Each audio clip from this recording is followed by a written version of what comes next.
Can I leave that there? I don't need to do it. Yeah, you can do it. Gentlemen, we're ready to begin. Ladies and gentlemen.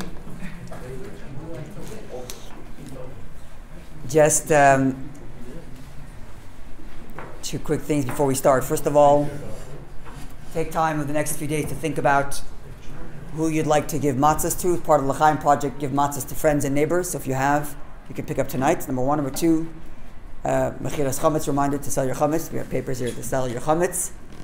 And number three, just to keep things easier, there's cards and pencils in front of you. If you want to ask questions, write them down. I'll collect them and bring them to Rabbi Bell. So with that, Rabbi Bell. Now it's 8:15. Now on the questions or finish by 45 minutes on questions? I think so, yeah. I think it makes more sense.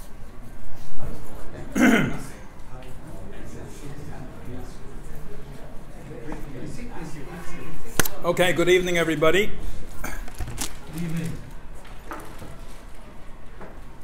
There's a very wide variety of topics that we could cover within the Laws of Pesach itself. There are many, many things that need to be discussed. So what I'll do is I'll give general categories and speak about the more common questions that are asked. There are different guides that are out. You have a guide here and many of them online that could give you guidance for particular issues. But there are some things that it doesn't say and some things you need to have a perspective on. One of the things about Pesach is that although in all levels of Judaism, you have people on different levels of observance. But when it comes to Pesach, we see that this becomes dramatically different. So there are people that the whole year don't necessarily, unfortunately, eat kosher. But it comes to Pesach, all of the non-Jewish stores, they just know that it comes this week. Like people just buy a lot of kosher food. And it's a big transformation. Now within that, there are different ends of the spectrum. So there are things which they have a kosher for Passover. I'll take a simple example. There are people that are eating matzah balls the whole Passover, and for them, without matzah balls, it doesn't feel like a seder. And you have others that don't get the matzah wet the entire Pesach, that they're eating it in plastic bags, so they shouldn't, God forbid, get wet. So like here is like two ends of the spectrum. And there are valid explanations in Jewish law for both of these approaches. So when it comes to being careful about Pesach, why are people more careful about Pesach than the rest of the year? And to what extent does one have to be careful? So since we have in this audience, I'm not familiar with all of you, but like most audiences, there's a wide range. I have to tell you, even within a Lubavitch community, you have wide ranges in terms of which things are used and which things are not used. So I'll tell you what Jewish law says, and I'll explain to you why some people are extra strict and how far that strictness should go, and for you to find your own proper location within this spectrum. So there's a very famous Mishnah in Pirkei Avos says, "Aseh lo harav yistalik min hasofek," make for yourself a rav, which is not only a legal decisor, but it means somebody to be a guide for you to find a way to make Pesach in your house. There should be on the proper level that Pesach requires without driving everyone stark raving mad. That's also not in the spirit of Yom Tov. So, there are many extremes when it comes to these various things. First, let me explain why it is that Passover is different from the rest of the year. This is the first Manishtan. It's not one of the four questions. Why is this Yom Tov different from all the other Yom Tovim or all the other days of the year?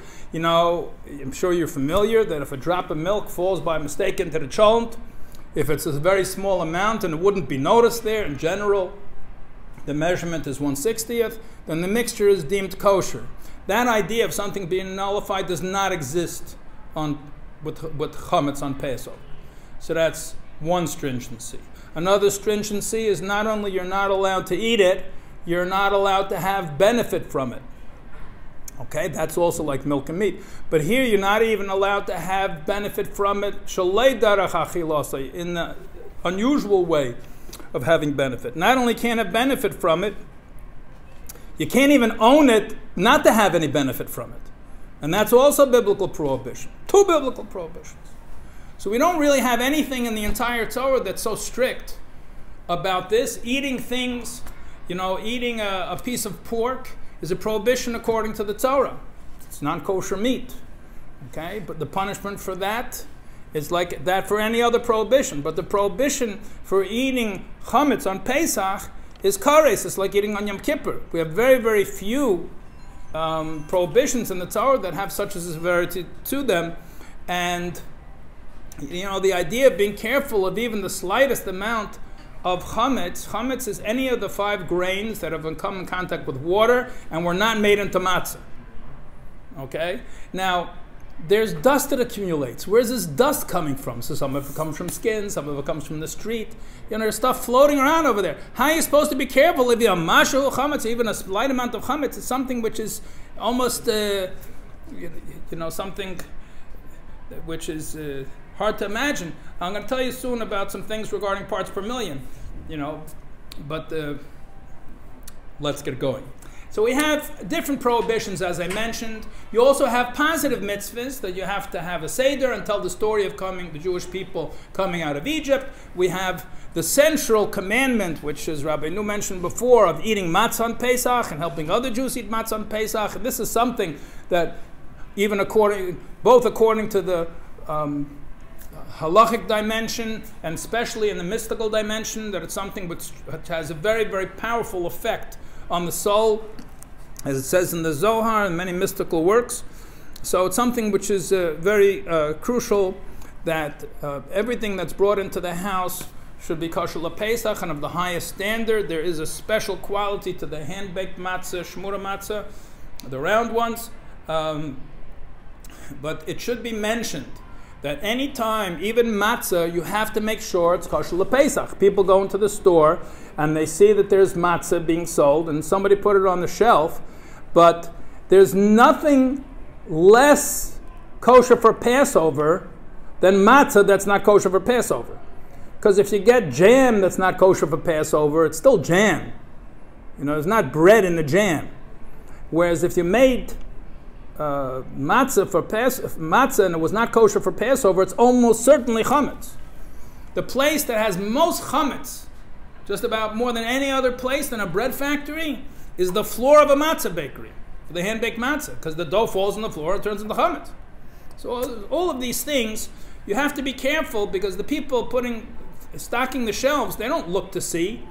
I had last year, somebody went to one of the Jewish stores, a Hamish store, so to speak, and they made a mistake in the store, and they put a package of potato chips that were chametz stick in with the paste stick of things. So why would a person think of double checking? Everything in the store is supposed to be kosher Pesach, but somebody made a mistake.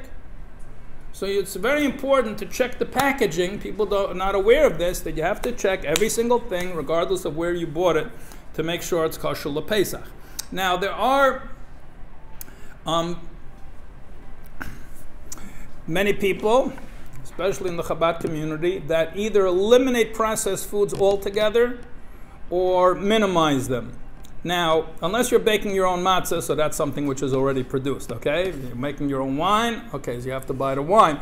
And you go down the line, how many things can you do on your own? There's also very little in the world today that's really 100% not processed. Okay, there are such things, but there's interventions that are happening all over with different types of foods. And that's why, to tell you what your standard should be, somebody just asked me on the way in, and was one of the questions over here. I'll read one of the questions that was sent in.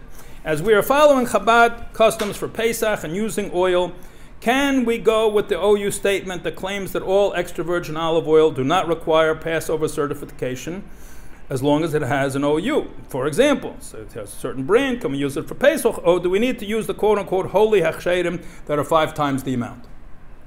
Okay, that was the question that was sent in. So let me explain. I mean, today, you have fact checkers. So everybody, if you want, you can just look up olive oil fraud online. There are a number of books that are written on the subject. It is the most counterfeited item in the European Union. The question is, does it need supervision? So the truth is that extra virgin olive oil is kosher LePesach. The only question is, when you buy a bottle and the label says extra virgin olive oil, is that what's inside the bottle? Okay, and very often it's not. So what?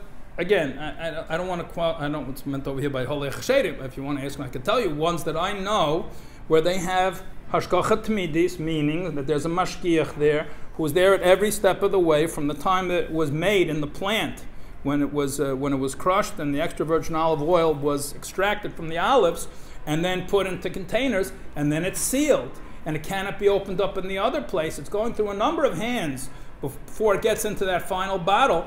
And when you have mashgichim there, or people who are responsible, and they won't let it in unless they break the seal and they recognize the seal that was coming before. So that is, now I can't tell you, how much they're making per bottle. It's not my business. But if you're getting something which is doing hashgacha tamidis, it's called constant supervision on the olive oil, it's well worth the money. Now, what are they putting in there?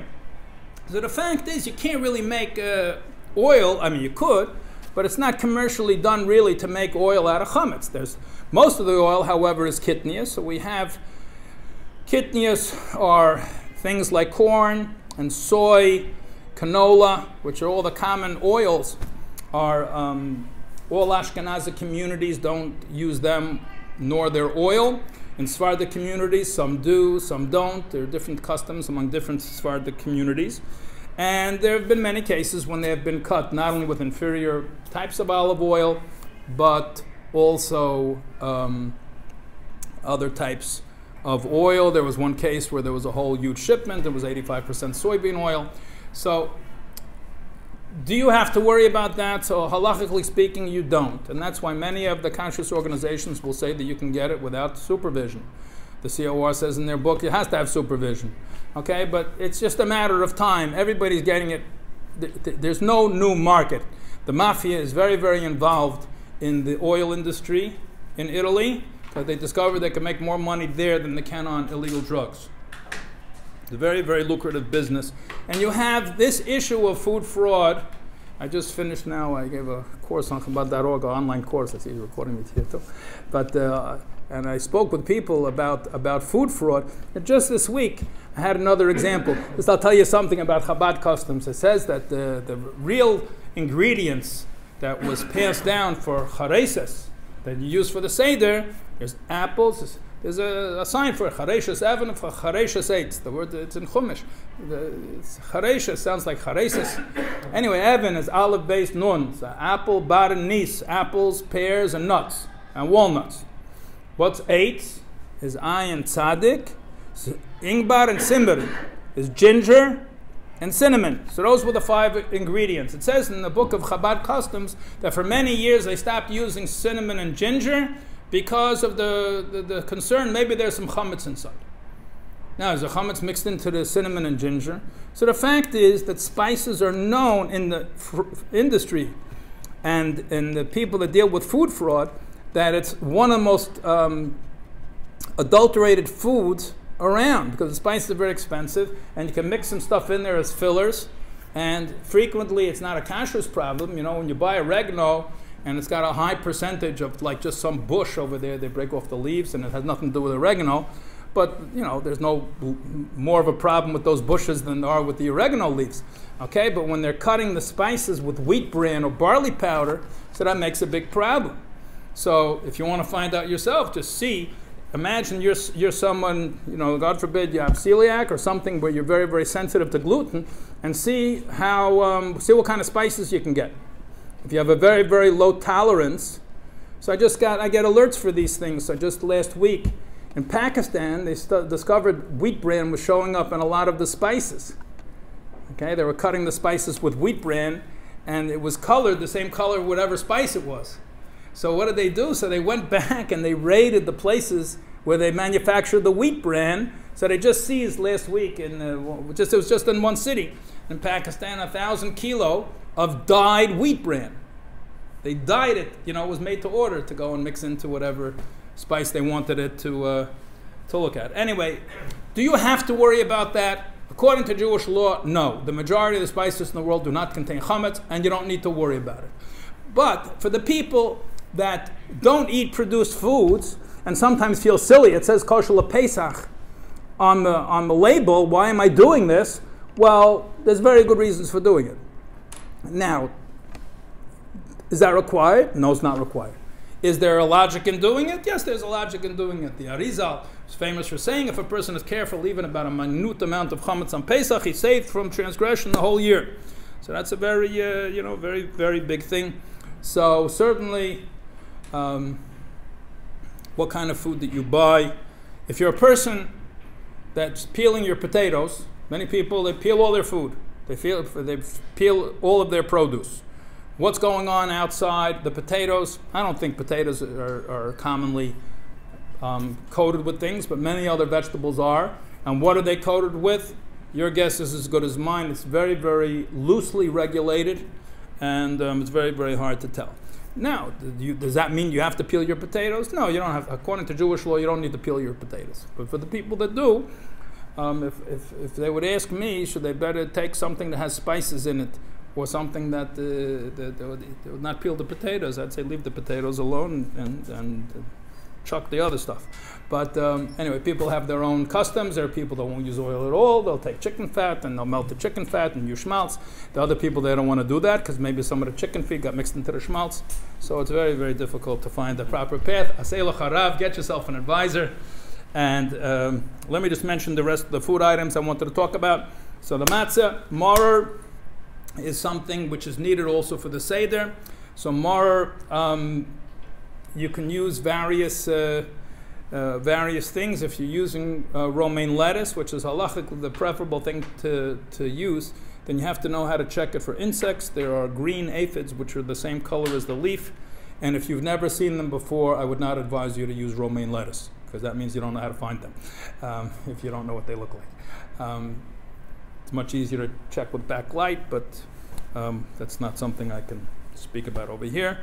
Wine, grape juice, I'm mixing in some of the laws of the Seder now, because you have to have a sufficient amount of matzah, and all the books have their different descriptions about how to measure it according to, varies with the thickness of the matzah.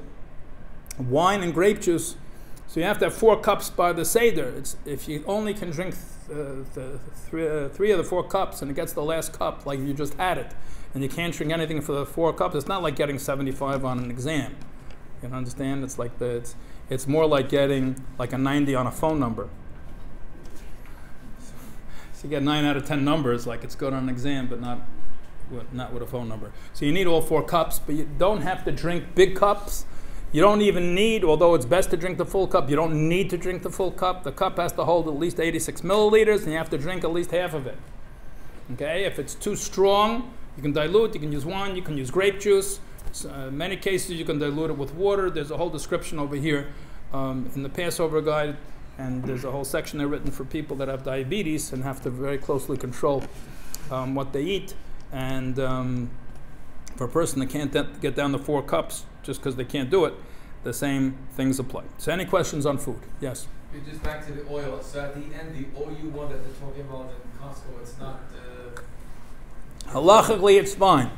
But if people ask me, people that are peeling their potatoes, let me call it the potato peelers. I don't mean the instrument. The potato peelers. It's like we have the union of potato peelers. People that eat potatoes only if they're peeled should be getting oil with constant hashkach. What is the difference between Geffen, Liebers, and Bartenura? It depends on that you'll have to ask me privately. It goes not by the brand, it goes by who's giving the supervision. Because sometimes the brands, they change who's giving the supervision, but I don't want to do that. I don't want to do that on tape, so you'll ask me later. I can't afford lawyer's fees. Yes? Sugar. Again, sugar is kosher Pesach. Sugar is kosher Pesach. Many people don't use sugar at all on Pesach. Other people boil their sugar before Pesach. Other people boil and strain their sugar before Pesach. You have to find your ground. You know, it's very difficult when something is halachically permitted, how to draw the line. You know, don't make your wife crazy. That's important. Okay, she shouldn't drive her husband crazy either, but it's something which has to be taken into the global picture. People are not going to be able to have sugar. It wipes out, the whole 3/4 of the dessert menu, except for fruit. So to me, it's fine, but I don't really have sugar the whole year. So that's me. But other people, it's very big hardship for them. Mice with hunched and Okay, there are many, many mices. Yeah, they're all different sorts of stories. Okay, I'd like to move to the next subject. Oh, these are all food questions. Yeah. So this we'll have privately.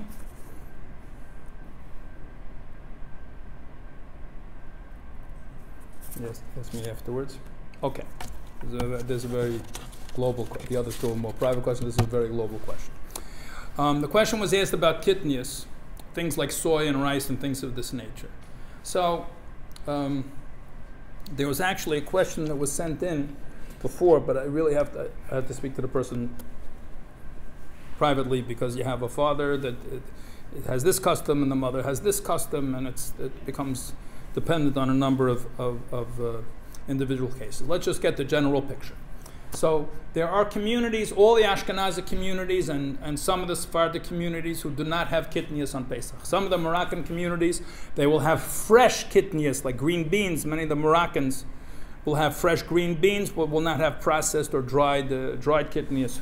Many, many different customs. But let's say that for those that Ashkenazim and others that have the custom of not using kitnius, so the question is, what happens when people are sick, people are elderly, either they're very young or they're very old, one of the other ends of the spectrum, so what do?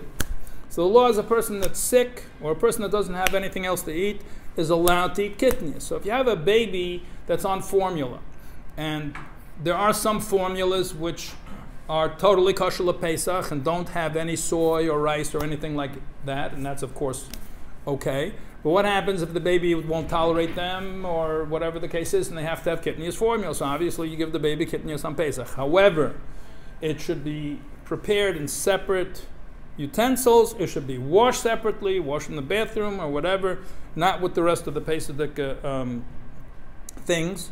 That's one point. And another point is that you should use one of these lists I just mentioned. You have in Canada, so there's the MK list, you have the COR as a list, you have Canadian companies and American companies do not necessarily do things the same way. So if you're moving from one country to another, you cannot use this list in the States and vice versa. A list from the States you can't use here, because very often the problems are with processing agents and secondary ingredients, and although the company might use the same main ingredients, but the other processing agents and things which could create the problem are different from one place to another. It's very, very common that they're using different sources for these other things. Now, they're frequently using enzymes, and sometimes these enzymes are not just kitnius, they're chametz. So you have to have something that at least, you shouldn't have any chametz in it. There are plenty of things like that available, so that's why you should check first with one of these lists to make sure that the formula is kosher Pesach. It's interesting. There's a whole debate about why it is that this custom developed of not having kitnius.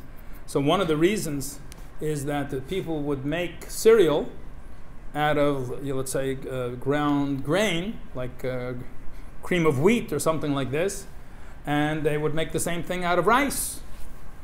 So it was very easy to get mixed up with one another. I once got a call from a couple that were traveling, and they had a baby, and they took along the baby cereal, and they knew that the baby had to have solid food, and they took the rice cereal, but somehow they got it mixed up, and they ended up making oatmeal in the middle of Pesach for the baby, because they couldn't tell the difference. And there they were on the road with a whole bunch of oatmeal in the middle of Pesach, trying to figure out, what do we do now? So you see that things can easily get switched around, and today, when there's all sorts of processing, like I mentioned, enzymes, creates a problem that you can avoid by checking things out in advance. Okay, so let me move to non-food products. And you have over-the-counter, you have medications, prescription medications. You have over-the-counter medications. like aspirin, Tylenol. Then you have personal care products like perfume, deodorant. Then you have like cleaning agents, like Lysol, stuff to wash the floor, and things like this. So what's going on? It's not food. So what's the story with all of these things? So things that you're swallowing, one has to be more careful about.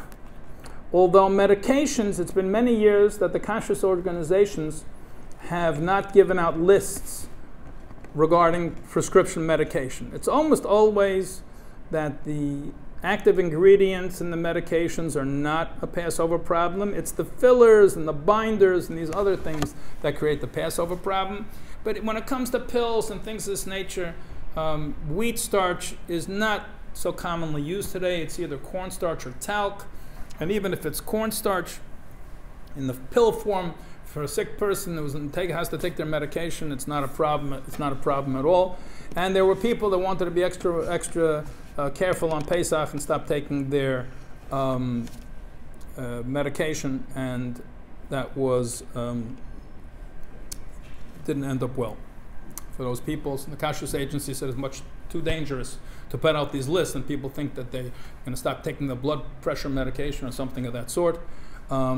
Any medication that you're being given by a doctor, you cannot stop. The other way around. You can't stop it without permission from the doctor and the rabbi.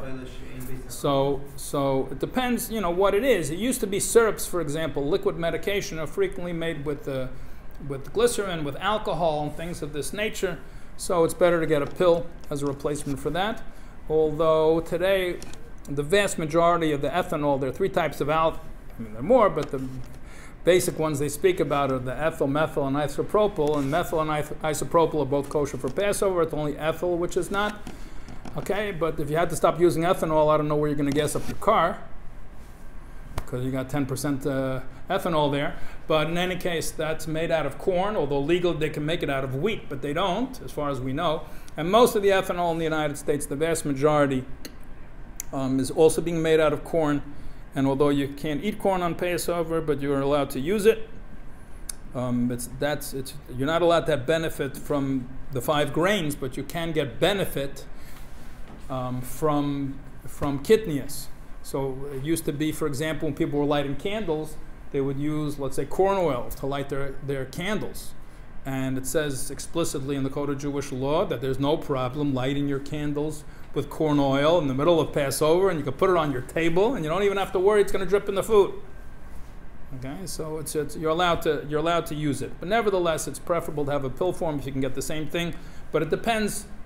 There are too many different variations on the theme, but in general, if you have a doctor prescribed the medication, you should not be stopping it until it's discussed with the doctor and with the rabbi, because people are not, people might take a lot of pills, but that doesn't make it food. On the other hand, vitamins and supplements and things of this nature, we differentiate between something that is a real need and it's a medical condition, as opposed to people that are just doing it for extra supplements. Those certainly need to be kosher for Passover. So that's the over-the-counter medications. That's the prescription medications. Over-the-counter medications, it depends if the person is sick, is the person not sick. But today we have plentiful lists. There's 10 types of pain relievers, and 20 types of cold remedies, and all different sorts of things that have been checked out. So that's not an issue for these things, which again you're swallowing. When it gets, does this change from year to year? Huh? Do these lists change drastically from year to year? You contact the companies year to year, and it all depends. It really depends on their supply. They work hard making these lists, but I have to tell you, they're not 100% accurate, because you're not sending anybody down to the plant. You're just relying on somebody in the office sending you an email. That's basically what you're relying on, and for them, it's not a legally binding document or anything like that. When you have kosher supervision on a plant, so then it's a legally binding document. They're not allowed to tell you anything untrue. They're not allowed to change their supplier. They can't do anything legally without being in breach of contract. Over here, you're getting what information you can, so it's not 100% accurate. But again, you wouldn't rely on letters like this for food, so it's not as strict. Now, when you're talking about things like perfume and things of this nature, so I hesitate to speak about this because I don't want people to take Passover lightly. But if you have a certain limit of how many stringencies you can take upon yourself, okay, I would put more of a stress on the kitchen and the food than these cosmetics. Because according to the letter of the law, if something was made inedible before Passover, you're allowed to use it. You can't eat it, okay? And there are those from great halachic authorities that said, you know, the perfume was not so bad. You know, there are people, they mix it up and they drink it. And the fact is that people that are in alcoholic detox centers, frequently they take away their perfume, they'll take away their deodorant. Spray deodorant is basically liquid, unless you have one that's a powder inside the can. And I guess say don't knock it if you didn't try it, but you know, with a little bit of tomato juice and, you know, Tabasco sauce, maybe you can get it down. So, but they'll drink it. It's got alcohol in it, they'll drink it. I mean, you know, the natives up north, they're ingesting all sorts of stuff. So most of the poskim say this is bottle daite. We don't take into account people that are doing not normal things. But one of the Gedolei poskim said, yeah, but you should still be careful about it. But that's not the main reason. There are other halachic reasons which are mentioned. You can extract the alcohol from it. Today, much of the alcohol is denatured, which means they're making it inedible on purpose anyway. Then they're putting another chemical to make it usable. So in any case, there are plenty of brands of all of these things that you can get, which have been checked out that they don't have any chametz in them at all, and it's preferable to use them. But I wouldn't put it as high up on the priority as the other things. Things which are like cleaning agents, you know, to clean the floor and things like that, are not do not need to be checked out for Pesach. If you're using it to wash your dishes, it's something else. But if it's something to wash the floor, unless you serve things on the floor, then you could be careful. But then you probably have other problems if you're eating off the floor. Salads and things of this nature, creams and powders, unless it says explicitly that it contains wheat germ or something like that, are not halachic issues. Okay, so any questions on this subject? Yeah. Toothpaste. So there are many that are more stringent on toothpaste, especially since it has a taste. They say that that means you want to have benefit from the taste. Some of the flavors have alcohol bases and things of this nature, so it's certainly best to get a kosher Pesach toothpaste. But to say that it's not chametz, mostly it's kitnius. So mouthwash is also. So mouthwash, you know, the mouthwashes that are here in the Pesach book, they contain kitnius. But people don't normally drink mouthwash, so it's cleaning. Other people are more careful with things they put in their mouth, but. How about sicha k'shtir? We don't pass on the sicha k'shtir. We don't pass on that? There's some that want to be strict based on that, but even if it's sicha k'shtir, that's only if there's something. This is a halacha concept that's used some places in Jewish law, that if you put something on your skin, it's halachically equivalent to drinking it. Okay, but that's when you're talking about a food, something that's edible, like they used to use oil. Sicha, that they're talking about that anointing, they're talking about using oil, they're not talking about using deodorant. And they could take that same oil they were putting on their skin, they could put in their salad. I don't see too many people pouring perfume in the salad. Or deodorant, you know, spray your salad. Maybe, never know. Okay, owning chametz. Owning chametz, as we mentioned before, that not only you cannot eat chametz, you cannot own any chametz, even if there's no possibility whatsoever that you might come to eat it. You own it on the other end of the world. If it's your legal ownership, you have to get rid of that on Pesach. So there's two problems. You have to get rid of it, that you don't own it, which you could do by selling it. You also have to put it away so you shouldn't forget and come to eat it. Now, although most Jewish housewives would not want, let's say they have a worker in the house and he wants to take his pepperoni pizza and put it on the shelf in the middle of her roast pork sandwich and put it right in the kosher refrigerator, they would be, horrified at the thought. But halachically speaking, if it's cold and it's on a plate or if it's wrapped up, there's nothing prohibited about that. Maybe you have to worry somebody's going to eat it. No, nobody's going to eat in the kosher home like a pepperoni pizza or somebody's roast pork sandwich if they keep kosher. But on Pesach it's different because cookies are fine the entire year.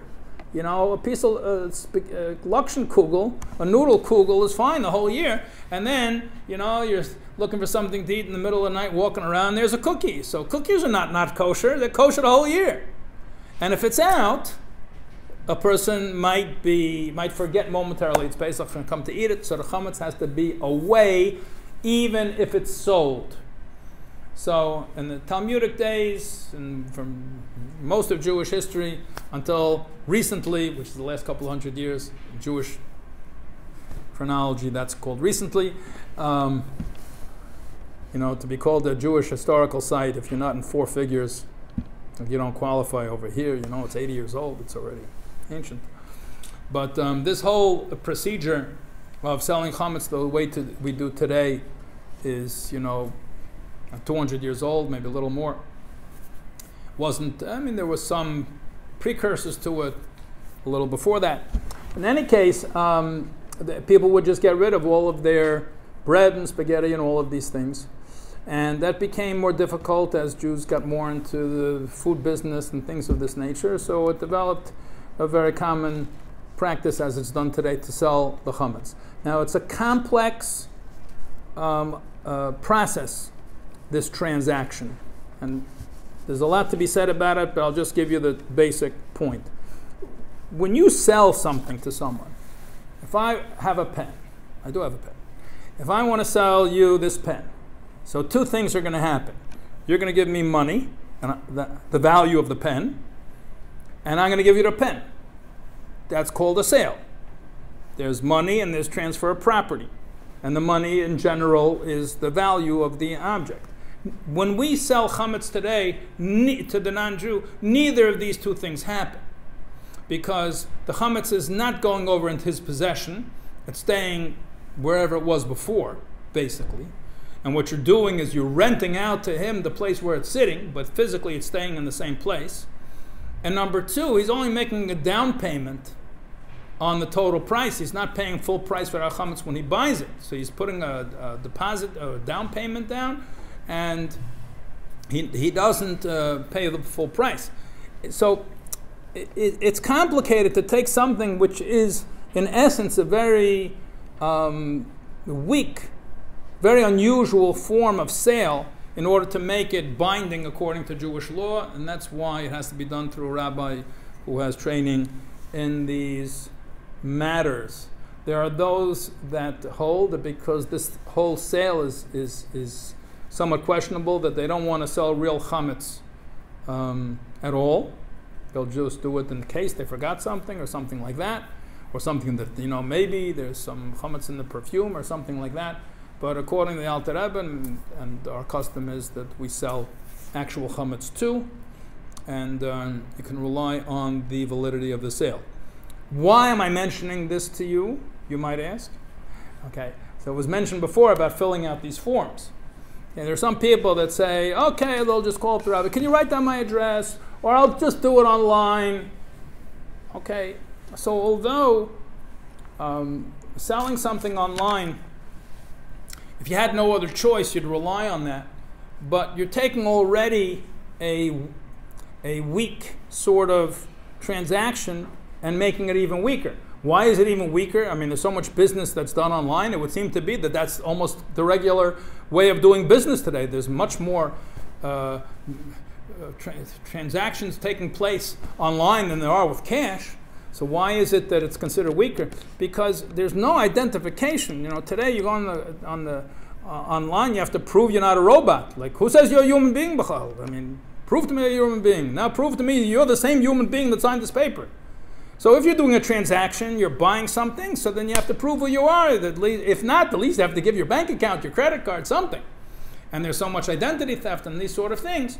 So just going to a place and just typing in your name, if you have no other choice, that's who it's designed for, the people who are living in places that are by themselves and they don't have access to a rabbi or somebody that can take care of selling it in the regular way. But that's the least should be done is filling out that form. Some places there's a whole long document that people sign, and that's even more preferable, but the form is fine the way it is. So that has to take place before there's this year, the first night of Passover is Friday night. The first Seder is Friday night. The second Seder is on Saturday night. So you have to sell the chametz. By the time it says you can't have it anymore in the morning, on that Friday morning, it has to be sold before then, and it should be taken care of well before then. That's when the rabbi has to sit down with the non-Jew who's buying the chametz. Okay, but you can't count on finding that rabbi at the last minute. You should be taking care of it. You know, many people have taken care of it already. You know, there's no problem doing that. If you want to buy yourself a bagel tomorrow, so it's not a problem. Okay, because you're saying that all of my chametz that I'm in possession of at the time, Friday morning when you sell the chametz, that it's all included in the sale, so that's not an issue. There's sometimes people ask about the difference if they're in a different time zone than their chametz, because what's going to happen that it's an unresolved issue really about whether the prohibition goes on where the person is and where the chametz is. Let's say a person goes to Israel for the holidays. Okay, so if he's in Israel and his chametz he sold in Montreal, so then it's 7 hours ahead in Israel, so by the time it's being sold here Friday morning, it's already 7 hours later in Israel. It's too late to sell the chametz. So if it goes after where he is, he's going to have a problem. Okay, so that's a question that's spoken about by many of the authorities. Although there are reasons to say that that's not a problem, most rabbis will say it's better to sell it whichever place is further east until you hit the date line, okay? But as long as you don't hit the date line, further east, wherever it comes in Pesach earliest is best. So then he'll sell it there. Okay, so he'll sell it Friday morning in Israel. Let's say it's 10 o'clock in the morning, so it's 3 o'clock in the morning in Montreal, so that's not a problem. The only conceivable problem is going to be after Pesach finishes, when he's going to buy it back. But even that is not a problem, because you don't put it back into the seller's possession right away. The rabbi buying it back is aware of this problem and explains that the people who are only taking possession, the ones that want to. Nobody can make you acquire something against your will. Okay? If somebody wants to give you a free elephant, you have the right to say, I don't want it. Okay? So this is worse than a free elephant. You don't need a license for your chametz, but So what's the maskan? I think I would say it's best to sell it in the place where Pesach comes in first. But if you sell it anywhere, it also works, because you made what the Rabbi Handel ruled, that since you're making the Rav your representative, that it goes after where he is, rather than where you are. Okay, but there are others that don't agree. So just if you would, that will satisfy everybody. So Almost everybody. Can't satisfy everybody, right? You're going back in time, California, if I'm going back. So if you're going to California, so then you sell wherever it's further east. It'll come in earlier Pesach in Montreal than California. So according to that logic, wherever Pesach is coming in first, so in that case it would be Montreal before California. Yes? Are dishes and pots and pans chametz? Okay, so the next, thank you very much. That was the next thing on my list. Oh. Okay, now we're going on to the kitchen. Now we're going on to the kitchen. Okay, so just in general, when it comes to kosher food, why do you have to have kosher dishes? Why do you have to have a kosher frying pan? Why do you have to have a kosher oven? And the answer is, when the Torah prohibits food, it also prohibits the taste of the food that is absorbed in a utensil. In Hebrew, it's called tam ke'ikr, and that means the taste of the food has the same status of the food itself. It does not mean that you took soybean and you fooled somebody with artificial flavors into thinking it's bacon bits. That's not what it means, because it's soy. It's with just a bunch of artificial flavors. Okay, but if the bacon was cooked in a pan, and the taste went into the pan, so then even if it's clean, that taste will come into the next food you cook into, and the Torah prohibits that also. That's the case by all utensils, and that's the reason why you need separate milk and meat dishes. That's the reason why you need kosher dishes. That's all because of this issue of the taste being absorbed. The easiest case, just to make it something more understandable, when you fry onions in a frying pan, even if you clean it afterwards and it's 100% clean, you'll fry something bland in it later on, it'll taste like onions. Okay, that's in general. So the same thing applies to chametz. If you have a pot and you cook spaghetti in the pot, so now it's a hummus pot, you can't use that on Pesach unless you kosherize it. So there's a procedure that people always did throughout Jewish history called Hagalas Kalim, and you kosherize your utensils for Pesach. So every year there's a tent in the back of the Vaad office. This is on Sunday. This week it's this Sunday, 11 to 5. People come with all of their cutlery, and not everything China you can't, but anything made out of metal normally you can. And sometimes you have to put in boiling water. Sometimes you have to put on charcoal if it's a grill or something like this.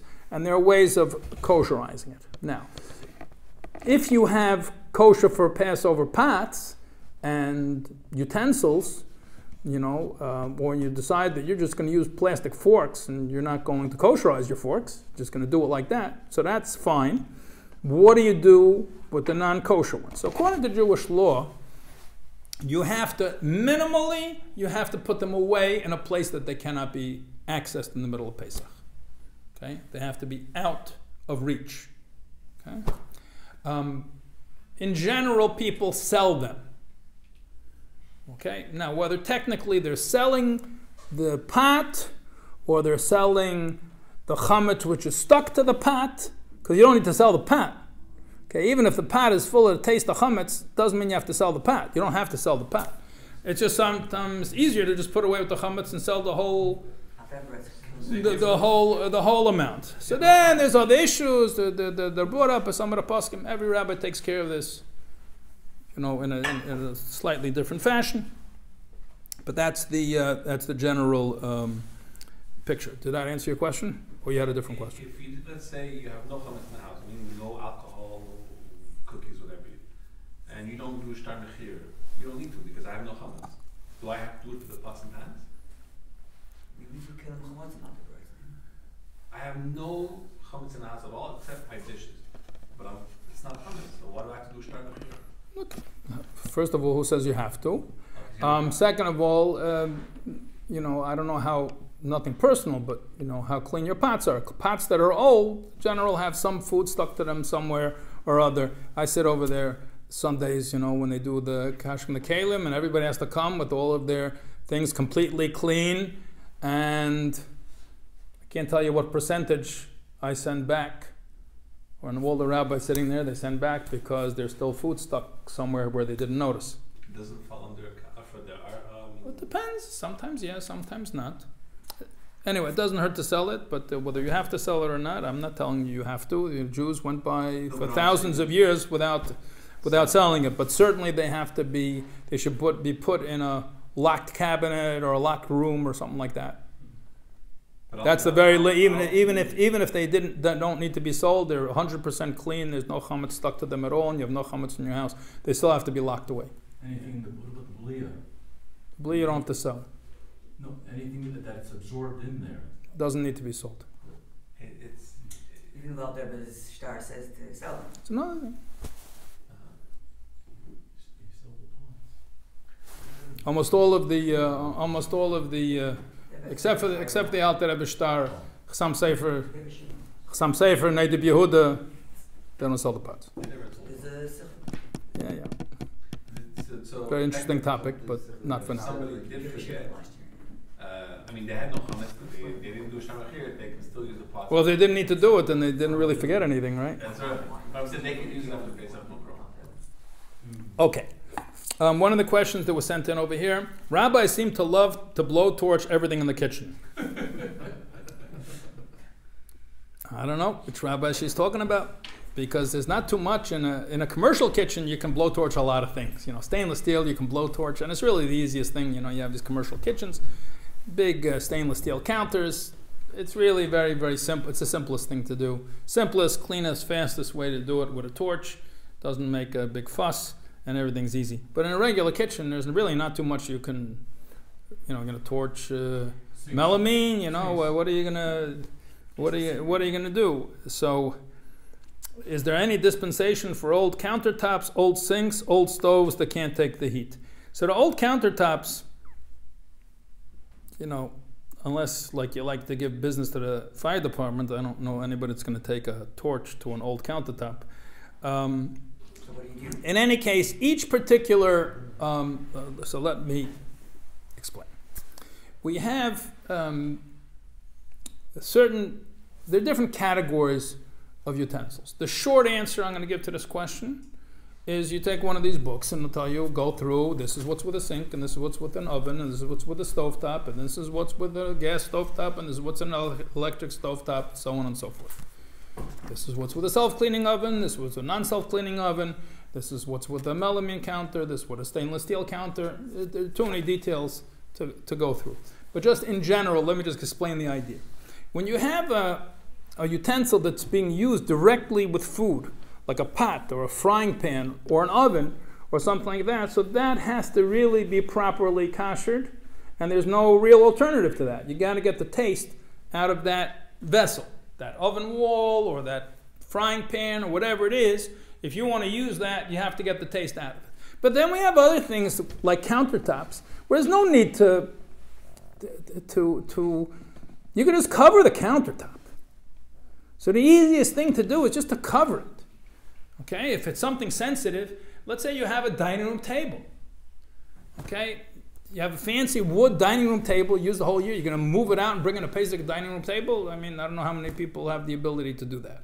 Okay, what are you going to do? You're going to take a torch to the wooden dining room table? So you want to make a bonfire? It's good for Lag B'Omer, but it's not so good for Pesach. You're not going to be left with a table. You're going to pour boiling water over it? What kind of boiling water? A fancy dining room table over there? Hope you have a nice place to sleep after your wife kicks you out of the house. So what are you going to do with this table? You have to eat on the table. So what do you do with a table? You know what you do with a table? You cover the table. What do you cover the table with? So to explain, what could happen if you have a chametz table? Okay, there were people that before, let's take it not the fancy dining room table, you have like a regular kitchenette, a dinette table. And sometimes somebody takes a hot bagel for breakfast, puts it right there on the table. There's a hot piece of pizza, smack right over there on the table. Okay, so this thing's being used with real live hot chametz. Okay, that's a problem. So what could be? Somebody's going to take a hot matzah ball, put it on the table, put it on the counter. A potato, you're going to put it right on there. All you have to do is make sure that there's a barrier between the two. Now the barrier should be of sufficient strength that it'll last the whole Pesach, okay, and the heat won't go through. As long as you're sure that it's thick enough that the heat won't go through, it's okay. So just, people sometimes like to, they like the look of the tin foil, aluminum foil. So the fact is that the old days life was much simpler. It says that if you have a dining room chair or something like that, and it's difficult to clean because it has a crevice over there and a place where the chametz might get in, and you can't really get in to clean it. So it's no problem. You just take some mud or clay and you just cover it over, and then that's enough. Life would be simple. Yeah, try putting some mud or clay on a dining room table today, or a dining room chair. We can't do that. But at the same time, Hashem blessed us with aluminum foil. In a lot of cases that it's difficult to create this sort of barrier, you can do this with aluminum foil. However, just to cover your countertops with aluminum foil, in general, is not sufficient because it's going to tear. Okay, it's not going to stay intact, and it's not thick enough to keep the heat from getting through. So if there's any moisture underneath and there's heat getting through, you could have a problem. So you just cover it with something else. Now, if you want to go fancy schmancy, you can cover it with a piece of formica or a piece of wood. You want to go down not so fancy schmancy, you can get like some corrugated plastic. You want to be even less fancy schmancy, take a cardboard box and put it on there. You want to put a tablecloth over it, put some foil over it, but something that should be some thickness, and that will take care of tables and counters and all these sorts of things. For sinks, it depends what kind of sink you have. So I'll leave that for the book. And depending on the type of stove, what it is you need to do with it, there are all different types of stoves. So the only description that was given over here in this question was old sinks and old stoves. So it's different if it's a stainless steel or whether it's enamel or porcelain, whatever it is. So it's hard to say.